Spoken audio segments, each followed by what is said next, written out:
and that's it. We're live on the internet. How's it going, guys? Hey, how are you, Eric? How's it going, Rich? Good. How you doing, Eric? Fantastic. Another week number 11 in quarantine or something. Yeah, it feels like we've been doing this for 600 days, but that's yeah. Week number R. Yeah.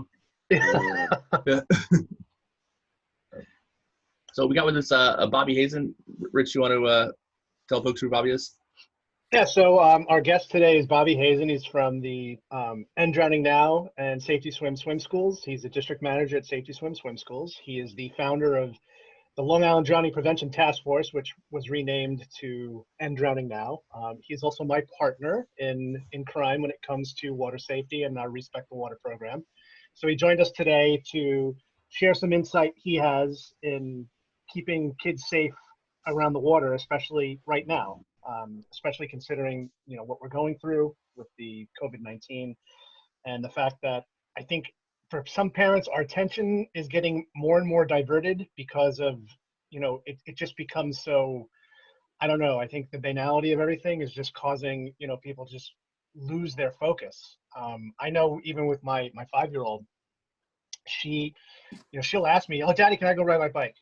And, most, okay, yeah, hold on, let me get out there. And, yesterday I caught myself. I'm like, yeah, go. Oh, wait, I'll come out with you. So, I think that vigilance is important. And when it comes to water safety, that's even more important because, kids aren't obviously in schools to learn how to swim right now.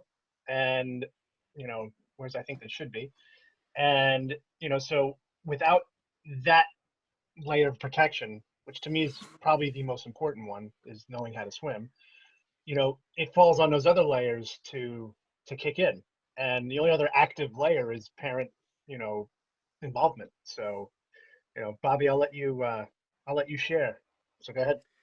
Yeah, I mean, obviously, we're very, very concerned this spring and summer with a spike in drownings. I mean, the pools are already open in the south. They're certainly going to open earlier in the northeast and the north, especially if the weather cooperates.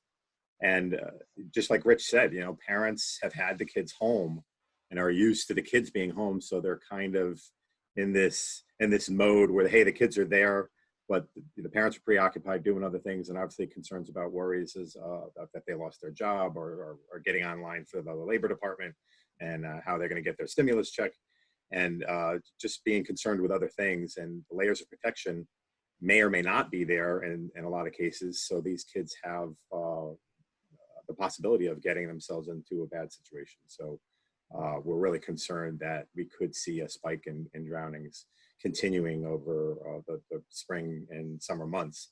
I know there's been a few drownings in Florida and Texas already, and we're really hopeful that we can, figure out a way that we can get the word out there and educate every mom and every dad and every caregiver to be vigilant and just watch as much as they can. And if they don't have the layers of protections, to go and get them installed. Yeah, last year, I was gonna say last year at this time, we had 0 drownings in Florida. It was remarkable. In January, February, I think March also. And this year we have in the teens. Yep. It's a sharp contrast. And I mean, you have to kind of attribute that to everything going on, right? That seems to be the case. How long ago did your school close? When did you guys shut down? We shut down up here in the Northeast on March 16th. And, that's another very, very important number to look at. I mean, you think about it, the United States Swim School Association did a study with all of its members across the country, and there was over 400,000, we didn't even get everybody to report. There was over 400,000 families that are being affected across the United States not receiving swim lessons. So that number is enormous, and that's not even everybody reporting their numbers, and certainly not everybody that's not in the United States Swim School Association as far as pools are concerned and swim schools are concerned. So just think about the number of kids that are not receiving swim lessons, which is a huge layer of protection. It's one of the most important ones, as Splash says, right? Rich, you go into that in a little bit, but it's something we definitely have to keep an eye on because it unfortunately could get very bad here in the next couple of months, and that's not what we want to see. Yeah, and Bobby, you mentioned something important about education. So, and that's the other issue we're facing is that, the actual swim lessons are important, But even getting word out, because as I pointed out so many times, when people ask me what killed my son, I remind them it was ignorance. Reese did drown, but had I known about all those layers of protection, which unfortunately most people don't, he would have had swim lessons. And obviously, I truly believe that our story would have been different as a result of that. So when you don't have that knowledge, you don't know what you don't know. And of course, in this case, parents, the the you know the misconception I think most parents have is this belief in their ability to attend. Their attention is 100%, and they're always got their eyes on their kids, and that they're the perfect parent. And when that doesn't exist, then what's your other, what are your other layers of protection that you have? And sadly, I think for most parents, it's none. I think they think it ends, begins and ends with their ability to attend, and then if they're not, then well, I'm perfect. I'm a good parent. They're the people who point their fingers when there's a drowning. So my concern is that without these swim lessons, to be that kind of backup, which I think is the natural backstop that a lot of parents would think of. Now you've got, you're resting on this, belief that parents can be infallible, and they're not. And so that, I don't think, obviously it's anecdotal to say that these drownings that we're seeing in Florida at this time are related, but I can't help but think and know that that's what the case is. So, I think it's even more important for us to help get word out. And since we can't do the school shows, so you can see behind Bobby's, behind his head is the pictures from our school shows when he's on the screen. We can't do the shows right now, so we can't get the message out to the kids. We can't get it out to the teachers, and so the only other option we have is online and doing things like this. Yeah, and our YouTube videos, obviously, Rich, you could pass that information on in a little bit with the YouTube videos that people could watch and show their kids and sing the song, and we'll get into that in a little bit. But it's that's the only way we can do it. Is just get the word out there. So our governor here in Florida, in his infinite wisdom and definitely not corruption, has decided that WWE, the World Wrestling Entertainment Division, is essential. That's essential business. That that's super important and must go on. And I think probably UFC is going to follow that, and maybe some other kind of fighting stuff. So that's allowed, but swim schools, infant swim, one-on-one lessons, swim classes, definitely not essential. And there's petitions being filed, and people are having a hard time. And I had another thought, which I can talk about in a second, about how essential schools are. But do you guys think the swim lessons should be allowed? I mean, should it be altered? Should we have adapted? Should you guys be allowed to be open? I personally feel that they should. Obviously, there is an issue with potential with social distancing, but we did apply through New York State up here for to become an essential business, just because of the factor of how we do that and the nature of how we do our lessons. It's one-on-one. So each child has their own teacher, and we're working independently with that child on their specific needs, and working with them. You are close. So we'd have to figure out what is the safest way to keep the children and the families, safe in this crazy time. But I mean, if a liquor store can be open and the UFC or whatever you're referring to can be open, I don't understand why a swim school that's working with a child one-on-one and trying to save their life and give them life-saving skills couldn't be considered essential. But, I mean, down here, daycare is open. Yeah. I don't know if that's the case up there, right? So daycares are considered an essential business, which I agree with, especially with kids out of school. People need to work, and people need a place to, have their kids safe while they're working. So daycares are essential. So it's interesting that daycares where kids are in a place congregating, definitely not practicing social distancing because they're kids. That is allowed, but a swim school or even regular schools for that matter are not essential. I find that to be really interesting. Yeah, Rich, I think you could answer that better than I can as far from a scientific standpoint, but obviously they're concerned about the social distancing aspect of it, not necessarily affecting the children who don't seem to be affected by this disease hardly at all. But I guess they could be asymptomatic carrier, and that's where the concern comes in, that if they bring that home to grandma and grandpa or whoever, at the home. So Rich, I think you could better answer that. But daycares are okay. Yeah, I understand, because obviously essential workers, healthcare workers, doctors, nurses have children too, Right. and they do have to go to work. So, I mean, I guess there has to be some exception made. But I honestly feel that swim schools should be essential for sure. Well, yeah, when you ask about, with kids, it's the concern isn't them getting sick, because the studies are showing that they really don't, very few exceptions. But children are the biggest disease vectors amongst our population. They are, they're inherently, lack immunity. So that's number one. So they're much more susceptible to disease, by design, by the way. Kids are supposed to get sick. And every time I say that, there's usually an adult who cringes when I'm like, yeah, well, a kid's supposed to get sick. It's like my mom making me hug my brother when he had chicken pox. It's like yeah. Yeah, exactly. I mean, I used to, when I taught immunology to my students, I would remind them, I was like, sick kids equal healthy adults, because that's how immunity works. You get exposed to things, that's how you become immune to them. So, I used to joke that, when my kids were young, drop the binky on the floor, hey, grab it, go ahead, suck up those germs, because, you do want them to be exposed to certain things to help build up that immunity. But that same aspect means that they are really, really, really effective vectors of disease. So when it comes to this particular disease, which is a double whammy, because number one, it's easily transmissible. It has an R naught, which is the transmission rate of 2.3, which means for every one infected person, they have the ability to infect, on average, 2.3 other people. If you want to compare that to the flu, flu's at what, 1.3? The common cold at like 1.1. So this is really off the charts. I mean, it's why you're seeing some exponential growth, although it's flattening off now. But when you give it to kids who are asymptomatic for the most part entirely, and they're really great vectors, they're the problem. So that's why one of the first things to shut down were schools, and rightfully so, because that is the biggest area where you can get these kids congregating and coming from all different backgrounds. You don't know what type of hygiene they're practicing at home, and things like that. So that one thing is honestly one of the biggest things that you can do.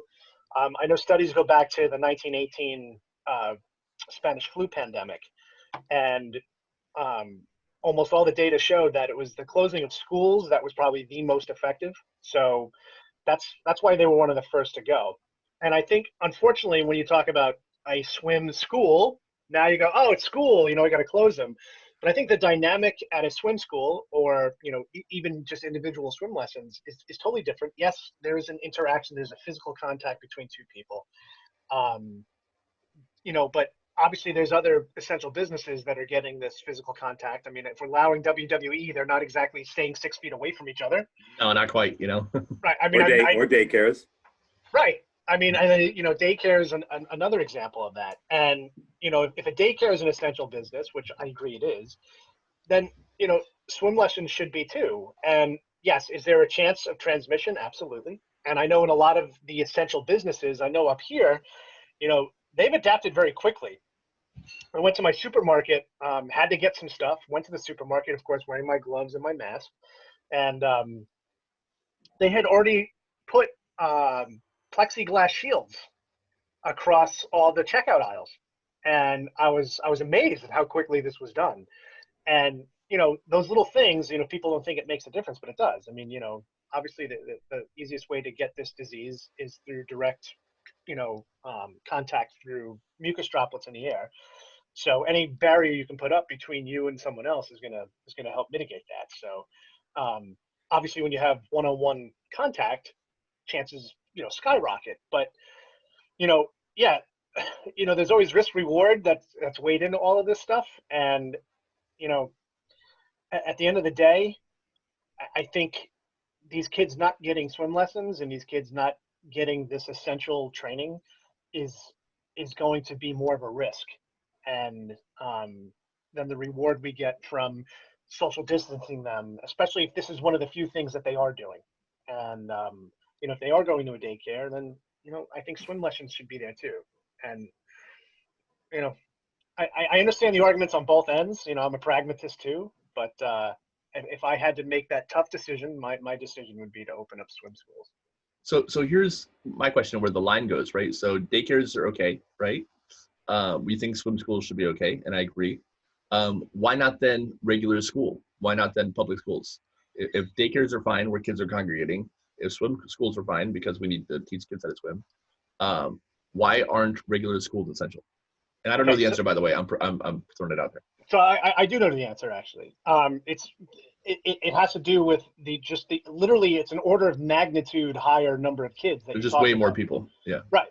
So when you start talking probabilities and you start talking, transmission rate, that increases it logarithmically. So you when you're going to cut, you need to cut in the areas that are going to give you the biggest bang for your buck. So the thing that will make the biggest difference, is cutting schools. Like I said, the studies showed from the flu pandemic in 1918 that the single most effective way to prevent transmission was keeping kids out of school. That was number one. Social distancing worked, and we know that that's the case too. Because I find it interesting now, because you're seeing these debates over the economy versus people's lives, and I wish more people would be cognizant of what happened in 1918. What most people don't know is that the flu pandemic in 1918 hit in 3 different waves. The first wave wasn't so bad, and it was right before the end of World War I. And we did practice social distancing to different degrees. The city of St. Louis probably has the best results, so if you ever have a chance to look it up, it's pretty interesting what they did. But what is more interesting is that what did they do, by the way, briefly?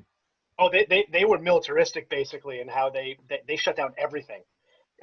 There was a mandatory stay at home with a curfew. It was big time, but it saved lives. And what's more interesting is that their economy, St. Louis's economy, rebounded faster than any other place, even places that tried to reopen their economies right away, which is, I think, the dangerous step that we may be taking right now that I'm a little concerned about from a scientific standpoint.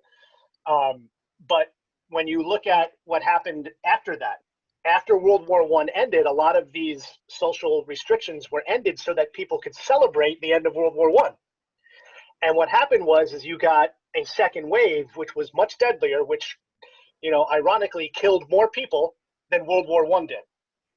And so that's the danger you run into. So you have to figure out, when they talk about flattening the curve, there's a lot of math involved there, but the simple.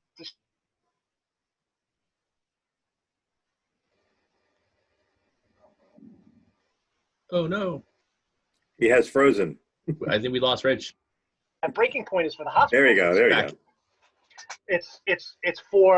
It's to keep the hospitals from being overrun, because once your hospitals become overrun, then it's not just people who have this disease who are in trouble. It's everyone else. Like, oh, I have chest pains, I'm going to the hospital, but now it's overrun with people with this disease. And, that poor guy with chest pains now dies on a gurney because he wasn't given the treatment he needed because of, the strain on the healthcare system. And I think that is something that most people are missing. They're not seeing that connection there. They're like, oh, I don't care if I get sick. Oh, well, grandpa can die for the economy. It's not as simple. Everyone wants a simple answer, though. And, unfortunately, it's not. So to me, yeah, keeping the schools closed, that's a totally different story, because you're talking so many kids and such a large piece of the population. But I think when you talk about swim schools, Bob, you said 400,000, right? 400,000 families across the country right now. Okay, so 400,000 families across the country. When you think about the number of kids that are in schools in America, it's probably in the 20 million, 30 million kids, I would guess. You figure about 10% of the population. So you're talking 20 million, 30 million kids versus 400,000. So, and that's assuming that they all go back, which, I would assume that some parents, regardless of whether or not they're open, they're not going to send them back anyhow. So, but yeah. Yeah, we have a different dynamic too with the swim lessons as well. Obviously, it's one-on-one. It's not in a group format or like you're saying, 2,000-3,000 kids at a school at one time. We're just doing one-on-one lessons, so your risk is going to be a lot less. It's almost like when this whole thing started. You couldn't congregate with more than 500 people. Then it dropped to 250. Then it dropped to 50. Then it dropped to 10. So we're obviously staying under the 10 when you're doing the one-on-one lessons. So, and you're in chlorine, and the CDC did release a statement that it cannot be transmitted or passed on through chlorinated water. So that certainly has a dynamic of help in there as well. So that's the reason that we applied. So I'm sure you've thought about this. You've had time to think about it. Bobby, what would you do differently if you were allowed to reopen tomorrow? What would the school look like? We've obviously talked about that, just having a reopening plan and a plan of action and being on offense in the sense of, hey, how do we get back into this? How do we get back to where we were and educate as many children as we possibly can? And, it's not going to be the same as it used to be. There is going to be a new normal. And what does that new normal look like? Is it our teachers wearing face masks? Is it the students wearing face masks? Is it a social distancing within the school and having Rich said, at the stores, they have the plexiglass. Do we have the plexiglass at our front desk? Do you only allow so many students and parents in the building at one time? Those kinds of issues. So those would have to be some of the things that we would think about. We just sent out this morning, actually, a survey to all 12,000 of our customers to see, what they feel is important to them, so that we can kind of get a good study of what we need to do to get back up and running. So, as a business, how have you? And this interests me because I run a business, and thankfully, we're considered essential. We're still, manufacturing mesh pool fence here every single day. We're still shipping out fences to families and to dealers who need them to install them to keep kids safer in their homes, which is great for right now because kids are home more than ever. So we're still open. All of our employees are still here. We haven't laid anybody off. We haven't sent anybody home. Everyone's still here working. We're practicing, all the things we can. Everybody's got masks on. I don't right now because I'm talking to you guys. But besides that, everybody's got masks on. You see Mike behind me. There's Mike with a mask on.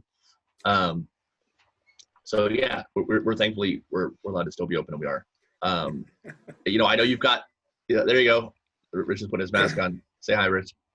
I now have my mask on. It does not say spread kindness, not germs, which a little disappointed, to be honest. I thought you'd have that by now, but it's okay. Yeah, so did I, Rich. I don't understand. Yeah, I really let us all down, and not just us, but really the world. So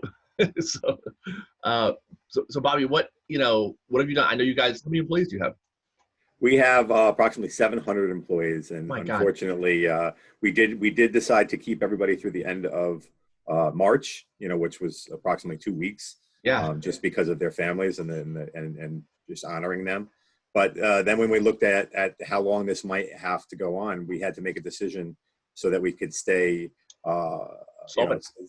stay open and be able to reopen. And so everybody was furloughed for the time being. Obviously, because of the payroll protection plan and the unemployment, they're able to almost receive more money by doing that than they would have by staying working for us. So that there was a lot of things that we had to consider, and we thought that was the best option for ourselves as a business and for them as the employee for us, and obviously have all intentions of bringing them back as soon as we're able to get back up and running. And that includes, everybody, right? That includes you, the whole place, right? And we have 3 or 4 of us that are still working in because we get the pools open. The pools are open still, and we're keeping them clean and sanitized, and we're going in and checking on the places and making sure they're ready to go as soon as we get the word from the governor and the president of when we can do that. So the places all look great and are ready to rock and roll. So you guys have gone from 700 employees to 3 or 4. That is correct. We're involved with Streamline Brands now as well. That's our family corporation, and they have over a total of 200 swim schools across the country. And we had to do this as a giant corporation. We had to do basically the same idea.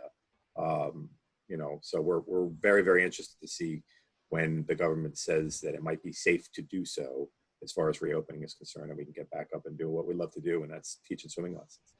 But Eric, I had a question for you, because up here in New York, they do not allow new construction or any kind of construction to be done from the pool companies as far as service is concerned. They allow service. Like if you have a pool that's open already, or you have something that you've been started already, you're allowed to finish it. But any new project, any new construction, that's not considered essential. So is it different for you with the fencing in each state, or you're finding?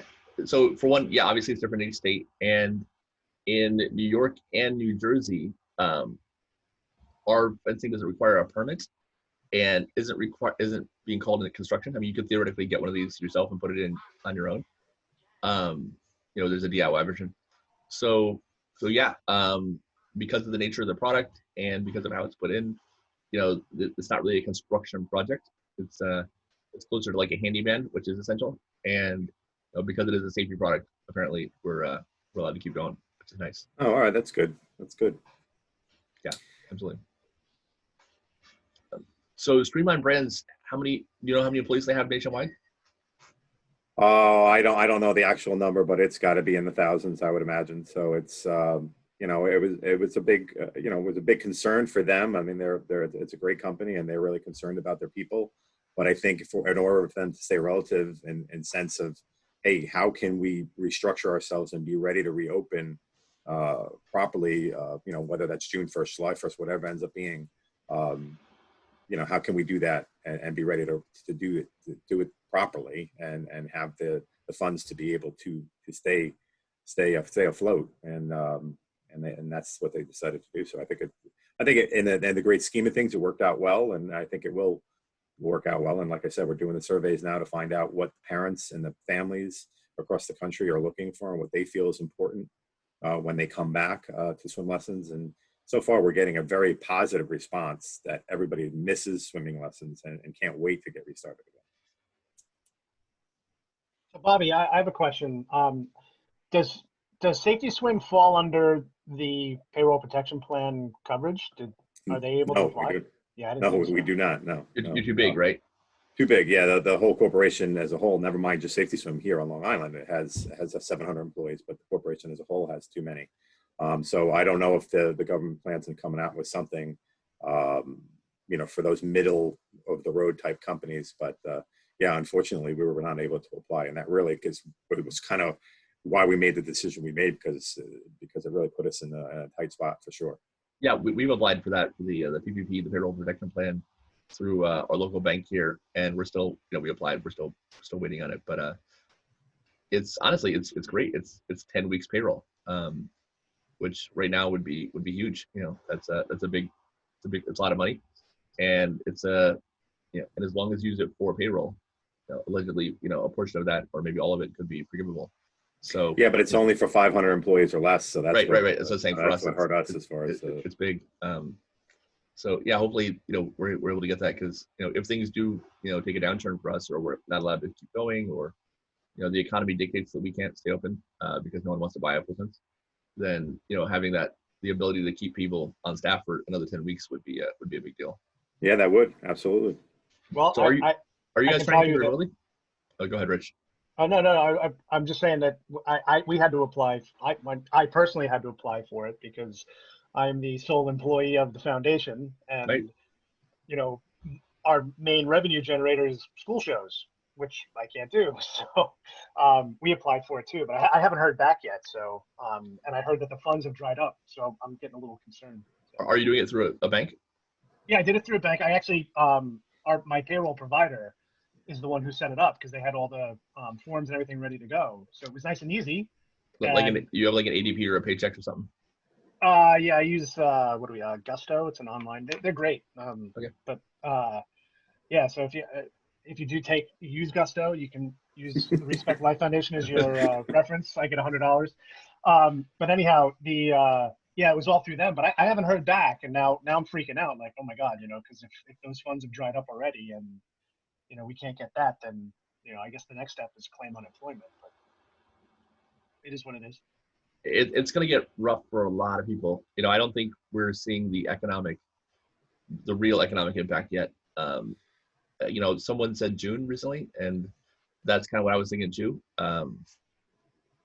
When people stop being able to pay their rent, and this rent deferment thing kind of comes to an end because it has to, and then those folks can't pay their mortgages, and this cycle kind of ripples down the road. yeah, I think the economic impact is going to be it's going to be serious. Well, that's, one of the things that obviously has been an argument the last month or so is, hey, is the cure worse than the actual, disease in itself? Are the numbers going to be worse? And obviously that's up for debate. And depending on when we reopen and the government reopens, I guess we'll make that determination based on that information. But that's certainly one of the arguments and some of the concerns for sure. My personal opinion is the economic consequence is going to be disastrous, and it's still worth it. I think both. It's going to be absolutely horrible for the economy, and it's going to be devastating. Probably worse than the recession in 2008, and it's still necessary. Yeah, well, and if you look, we have precedent for this. I know people don't think of it because it's not in our lifetimes, but in the 1918 pandemic, there's plenty of data that shows that the places that did severe, social distancing, they're the ones that rebounded the best for the economic recovery as well. So it almost seems counterintuitive because, if you're looking at, the short term, and unfortunately that's how most people think, we see things in the short term, we don't, project very well into the future. And I know that for a fact. I mean, past me screws over future me all the time. Yeah, I hate past me all the time. I'm like, why did you eat that past me? Oh yeah, and that invariably, especially when I seem to really curse past me around Christmas time when I'm going to put up Christmas lights, and past me didn't put them away very nicely, and it's basically saying "F you" to future me. So that's really nice of past me. But yeah, we don't project into the future very well. So everyone is seeing things like right now, and my God, the economy right now. Is it going to get worse? Yes, it's going to get worse. But I think the thing to keep in mind is that, if this drags out even further, and you have this disease kind of lingering because we didn't do this properly, just keep in mind the only way to mitigate this disease right now is through not getting exposed to it. We don't have a vaccine. That all changes when there's a vaccine. That the game completely changes once there's a vaccine. Because then you can get this vaccine out, you can get herd immunity, and then everyone can you can get right back to work. But until that moment, the only other option is distancing. So when everyone talks about getting the economy back online, I think what's being left out for most people is that you're still going to have risk of exposure. You're still going to have risk of getting this disease, and if we can, everything we can do to mitigate that now means that if people aren't getting sick and people aren't dying, we're not putting the strain on the healthcare system. Once we do have things back in place and once things are ready to get going, then that rebound can happen much quicker. Whereas if we don't do these things, then now you're dragging this out. So that's to me the biggest concern. And people are getting antsy, and I see it. And and my mom is she's 73, so she's got plenty of good years left, and I don't want anything to happen to her just because someone thinks the economy is more important than my mother's life. It's not. And yeah, we're all in obviously the safety business, and then in the child safety people, but the people's safety business as well. So none of us here want to see anything happen to anybody. It's we're saving lives. That's what we do every day. So we'll do whatever we need to do to keep the communities that we work with and people of the United States of America safe. I mean, I have no problem with any of this. I think there's just a lot of misinformation out there, and that's what's guiding people to make these statements. And there's a lot smarter people than I am out there that know what they're doing. So let's just hopefully all work together for the same cause, like we want to try to do with water safety. Everybody working together for the same cause, and we'll get through this for sure. I've thought about it this way: if the economy really tanks, I mean, really, really tanks, and it takes a decade to get it back to normal, right? We literally have 10 years of just awful economy, and it takes like a full 10 years to get back. That's still better than people dying, because those people don't come back in 10 years, right? Like if in 10 years from now we're back to where we were, that's still a better scenario than letting another 2 million people die to get the economy back in 2 years, because the economy can come back. Dead people can't, at least not yet. We haven't figured that out yet. So until we can Lazarus people, until we can resurrect people, I think choosing life over the economy is always the best way to go. And I don't think it's going to even take that long, Eric. I mean, I have confidence in the people that know business, know business and figure out ways to make this work. I think the economy is going to come back. It may not be, right away. It may take a little while to go, but I'm hopeful. Let's put it that way. It's nowhere near 10 years. So I was going to ask you. So is there any way to do what you guys do remotely? I'm sure. I guarantee you guys have thought about this extensively, and there's been a lot of debate about the possibilities. Can you teach children to swim, to save themselves, roll over and float, do all the things that you guys teach, or at least some of the things, maybe the most critical things you guys teach remotely? Is there a way to keep what you're doing open, 8%? It's very, very difficult because obviously the way that we do things, especially at our swim school, is one-on-one. We really develop a relationship. We get that child that might be nervous or scared or crying to be comfortable with the water and actually, and have an instinctive reaction to the water in a positive way. So obviously without water, it's hard for us to do that. Now, once people's pools open, we might be able to do it in some form remotely with cameras and a Zoom type of conference where the mom is in the pool or the dad is in the pool with a child, and we can kind of instruct them with what to do if that became necessary. But without the pools being open right now, really all you have is possibly a bathtub. So you might be able to work with a baby or an infant for sure.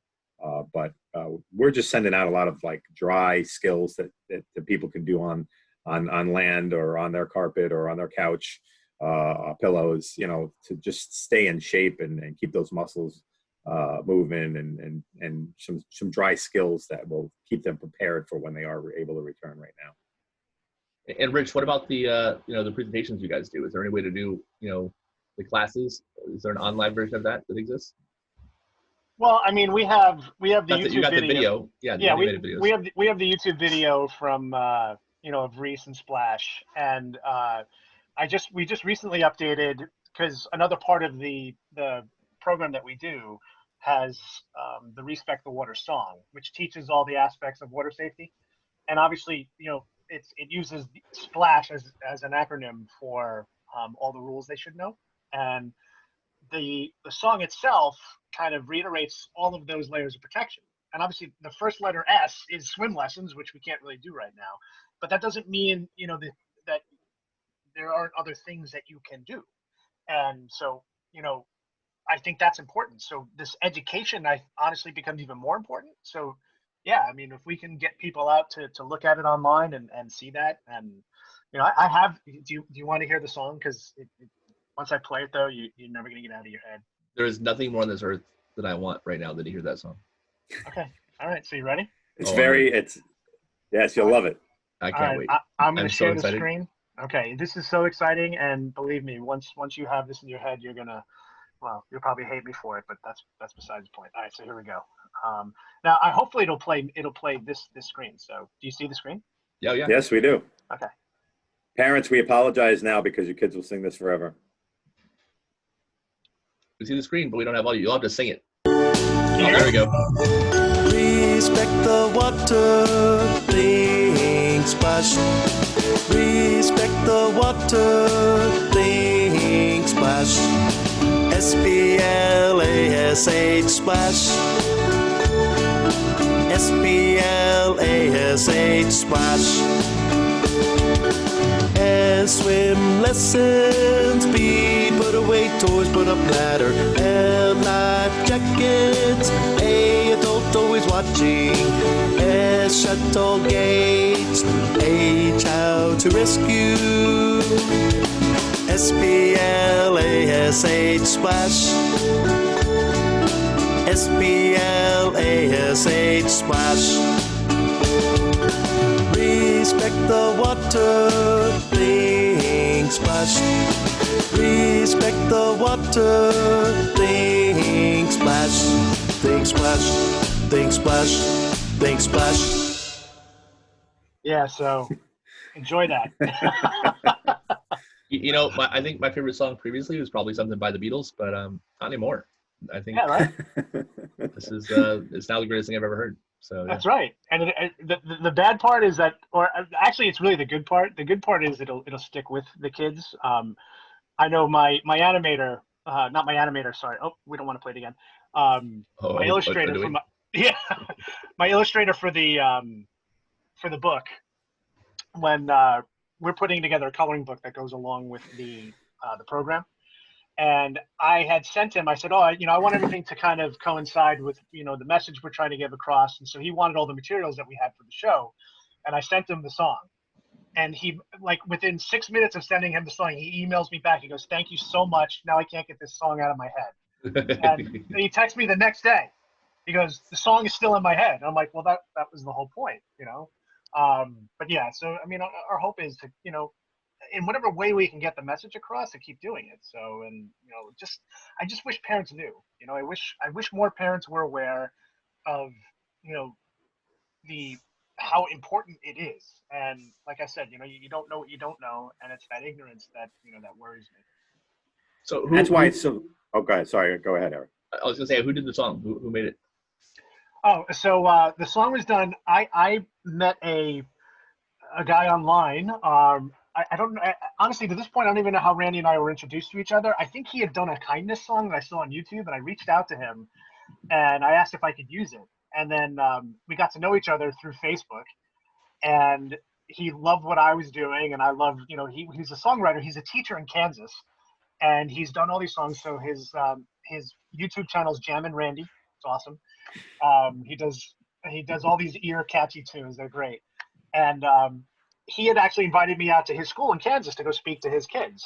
And so I went out to Kansas and I met with him, and I had asked him if he could help me develop a song for my school shows for kindness. So I have a Seed of Kindness song that I wrote. So I'd written a song. It's the Seed of Kindness song that I do with my show, with the kindergarten show. And I asked if he could do the instrumentals for it. So I had written the music, I sent it to him, and he's like, yeah, absolutely. So he put it together for me, didn't charge me a dime. He didn't want anything in return. I kept trying. And so when it came time to do the water safety show, I'm like, I know who we have to go to. I had sent Bobby some of the tracks that he had done. He's like, yeah, I think this will be great. And I sent him basically what I did with Adam. I sent him all the material, and I said, we want something that reiterates this splash idea. And literally, like, the next day, he's got the song for me. Wow. And yeah, so yeah. The whole concept of the show came out fantastic. I mean, Rich and I sat in my backyard. With the families came over. They were going swimming and stuff, and him and I just sat at the table while we had an adult water watcher, by the way. And we sat there, and I think what did it take us, Rich? Three hours to write the entire show and the entire coloring book idea and everything for the song. And obviously he sent it to Randy, but I mean, the whole concept just kind of rolled because we just put our heads together, and it was phenomenal the way it came out. Yeah, it came together quick. I mean, we had an idea of what we wanted to do and how we wanted to get it done. So there was a framework there, but putting it together and putting together the script for it and everything, I mean, went so quick. And, yep. It was just, but I mean, it was all stuff that we knew we wanted to do. The SPLASH acronym actually came out after. Bobby had mentioned, he's like, we need to get a way to get the message across. And he's like, we need a short little list. And he had said, maybe we can do something with Splash. And literally right after he did that, I went and took a shower. I got out of the shower and I'm like, oh my God, I've got it. And I don't know, I'm like, S would be swim lessons. P would be put away the toys, put up ladder. And I emailed Bobby right away. I'm like, here's an idea I have, And I think he tweaked it just a little bit, and we ran with it. And then I sent it over to Bobby. I sent it over to Randy, and he wrote the song. So that's cool. We actually did that with the same kind of idea with Lifesaver last year. We took all the words. We have this Be a Lifesaver campaign, and we took all the letters from Lifesaver, and we attributed a thing to them. I've got it here. I think it's L is letters of protection. I is install pool alarms and door locks. F is fence the pool. E is early infant swim instruction. S is supervise children and designate a water watcher. A is always check the pool first when children are missing. V is verify caretakers on CPR. E again is educate family and babysitters on pool safety. And R is remember that drowning is silent and the #1 cause of accidental deaths for children between the ages of 1 and 4 years old. That's not fair. You have more letters in your I know. in your name. You say it's not fair. That made it way harder. So. Yeah, I mean, Splash worked, and what I think is really cool is that we kind of got to the point, and I don't think anything was really left out that was, really a part of those layers of protection. And like I said, I just wish more people knew about it. Well, that's where the education comes in, Rich, and that's what we're trying to do. Obviously, I mean, there's so many great organizations across the country that are all trying to do the same thing. What we're doing right now is working together. And so if we can all collaborate to try to get the same message out, all these organizations from the NDPA all the way down, there's no reason we can't make a difference in America and the United States, just like they're doing in Australia. Australia made a huge campaign years ago, and the numbers are dramatically dropping and have made such a huge difference. So I think we need to do the same thing in this country. And the only way we're going to do that is through education, like Rich is talking about, and all of us getting out these messages and sharing these messages on social media, and everybody getting them out on their Facebook pages and their different ways of getting through social media and just talking about it. Well, what's interesting is that Australia, Germany is another one, has compulsory swim lessons. You have to have, just like, kids have to go to public school and have to go to school, they actually have to have swim lessons too. I mean, it's mandatory. And, I saw it when I was over in Germany, and, the kids, it's a difference. There's a difference in how they approach the water and how they, I mean, no pun intended, but they respect it. And, I saw it firsthand. I remember I was at a pool and I had sent you the video. You did. Because I was so impressed. I'm watching all these kids and I'm like, oh my God. And it's a big difference. So yeah, I mean, but that's part of the education, is getting word out and making, not just parents, but, legislators and people know that, this stuff is important. And yeah, the American Academy of Pediatrics just released a revised statement last year, 2019. They had been against swimming lessons all the way up till age 4, all the way till 2010. Then they revised it in 2010. And then they just revised it again in 2019, where they're now making a recommendation that swimming lessons can make a difference from age 1 and above. They haven't gone below age 1 yet, but they will when the science keeps coming out. And that's really part of it. If we can get parents to understand the importance of starting a child at a younger age. I mean, they're in water for 9 months, so it's a natural instinct to them. And if you can capture those natural instincts, and we start as young as 2 months old, there's various organizations across the country that recommend 6 months old. But whether it's 2 months, 6 months, if you start them that young, they're gonna have the ability to learn how to swim a lot easier. It's gonna make the whole process a lot easier, and they're gonna be a lot more comfortable because they haven't developed a fear. The fear of water is a learned fear. It's not a God-given fear. So if we can get that education to everybody to start early, it will make a huge difference. Well, and I mean, I've said this so many times before, but anecdotally, I saw that with Melina. Obviously, she started her swim lessons at 4 years old with you, and at 22 months old, Melina falling into that pond, it's a completely different story. I mean, It would have been nothing for her. She would have, you would have used what you taught her and got out of the water. It would have been a non-event. I would have asked her why she was wet. Exactly. Because she started at 4 months old. That was why, Right. And she could totally do the things she would have needed to do to save herself and, to have it not be a tragedy. And so again, had I known what I know now, I'm not doing what I do now. And, Eric doesn't have an awesome partner. So. I don't know how to spin that. But hey, so talking about education is obviously important. Let's wrap it up this way. We've talked about this before, but people must be reminded, because not everyone who watches this has seen it yet. Where can folks find the online iterations to the stuff you're doing so they can continue to remain, water safety educated, even right now? So Bobby, I'll let you, you want me to do it? Yeah, go ahead. Okay, so the easiest place to go is enddrowningnow.org. So it's literally all those, enddrowningnow.org. And that links to both our website and the school shows and everything that we're trying to do. If you click on that link too, you can get links to our YouTube video, or if you want to look up the YouTube video right away, just go on YouTube and put in Respect the Water, and that comes up. So, but yeah, End Drowning Now would be the place to go, because that's kind of our hub. that, puts it all together. So. And there's 2 videos on YouTube. There's the video of the actual show in an animated version, and then that links directly to the Splash song that you saw a few minutes ago. So that's the idea, that they could watch either one of those or both of those, and obviously then share it. That's what we need. We need that kind of thing. I mean, it's still the #1 cause of death for children under the age of 5. So we have to get this word out, and then educating the children and educating the families now makes a difference when they're just teenagers and they're adults, and that starts to change the numbers for teenagers and adults because everybody's learning at an earlier age. Right. That's how it works. I was talking about this yesterday, but if people want a written version of the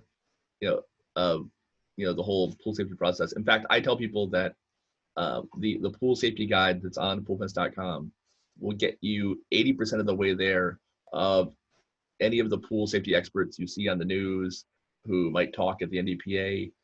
All of the stuff that all those people know has been compiled in this really comprehensive pool safety guide on poolfence.com. I mean, it's got everything. It's got the stats, it's got layers of protection, it breaks down each layer of protection in a really detailed way.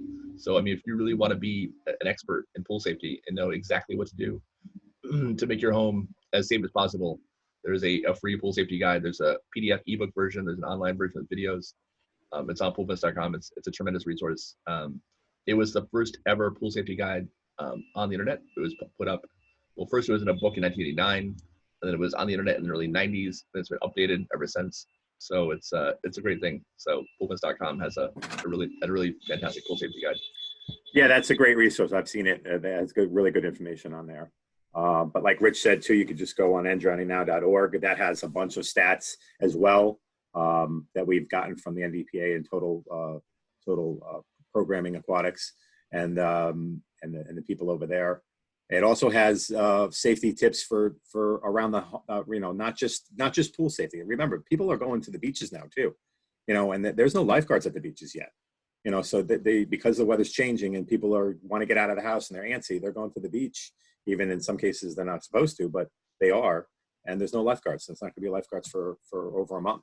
So we got to be careful there too. So there's boating safety, there's water safety, there's open water safety tips on enddrowningnow.org as well. Perfect. Hey, Rich, I like your wallpaper by the way. I didn't put the background on today. I figured, I'll have it. No, I meant the wallpaper on your computer when you showed your screen. You've got the the Mandalorian. You got the Mandalorian. Yeah. Yeah, I'm a nerd, so. No, I mean, the signature of all my emails says, "May the Force be with you." So trust me, Hey, Rich, do you like the MLB's idea of doing Florida and Arizona and quarantining and everybody in the little parks that they do spring training in? I miss baseball. I mean, that's my favorite sport, so I'll take anything that gets it back. I mean, if WWE is essential, baseball should be too. But I'm a little biased. I don't do WWE, but I am a giant UFC fan, and I was like, really? I mean, that's not a good idea. Probably not. No. But what are we gonna do? Yeah, exactly. All right, guys. You guys take care of yourselves. Thank you so much, Bobby.